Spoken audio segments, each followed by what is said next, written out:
Hi folks, in this week's tech tip I wanted to just give you a little heads up for what I think is quite a handy little tool here called Craiyon. Now Craiyon is an artificial intelligence drawing, illustrating and image creating tool, and it is basically linked to one that was called DALL-E that some people might have heard of. Um, and the main advantage for us as educators is that it's free, it's quite easy to use, and pupils can access it, though whether you would want to use it with them or how you would want to go about using it with them is something you'd maybe have to give a bit of consideration. But certainly for finding illustrations, for example, if you're making a slideshow about something or you're doing classroom posters or displays, um, it's really quite a handy little way of making some simple illustrations quickly. And I'm sure there are probably lots of things you could do with pupils in terms of using it to illustrate work of theirs. But again, you would have to be quite careful in considering how you'd use it. So basically, if you go to Craiyon, you don't need to sign in, so it doesn't collect any data. So there's no need to do a data protection impact assessment unless you want to use it with signed in features. And it works in a very simple way. You simply have to give it a prompt here. Now, it's worth reading through here. In the FAQs, there are some suggestions about how we can use negative words or any tips here about how we can improve the prompts. But if we just go back, all you really need to do here is say what you want to generate, and then you can choose whether you want it to be in a style of art, a drawing, or a photograph, or not specify it, and it will kind of do its own. It'll do its own magic and try and figure out what you want. So, say we could say landscape of mountains with a rainbow. Here we go. And I want that to be like a photograph. And all I need to do is hit the draw button. Now we can also use negative words here.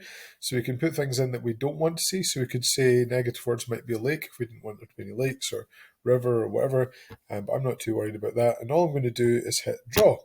Now, unfortunately, there is a bit of a lag because the free version doesn't come with quick access to or access to the quickest processing.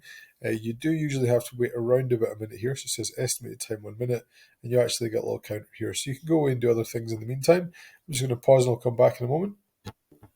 So that's it now, finished processing. It took about 50 seconds. And down here, you'll see that what it does is it gives me a couple of different options that I can choose from. And so I can click on one of those to kind of preview it a little bit better. So maybe if I like that one with the weird kind of double rainbow, and if I really liked it, you'll see that I can upscale it to improve the quality, which again just takes a little bit longer to process. And you'll see that now it's finished processing, it's increased the resolution, and we could just screenshot that to take a copy of it that we can then download onto our device, and we can use that in any artwork that we want to use it for.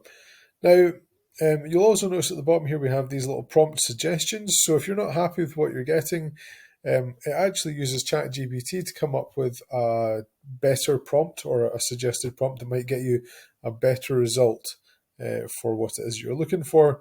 So you can have a play around with it. Now, it obviously is limited. The resolution isn't maybe quite as high as things like Midjourney can achieve.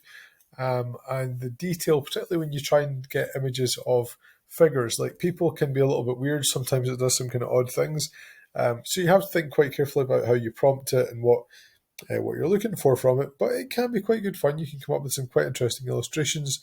And it's free, so it's maybe a good opportunity if you wanted to do a lesson around AI with your pupils for getting them to think carefully about how they use prompts to direct the AI to get what they want from it, and to consider the things that it might misunderstand when you're prompting.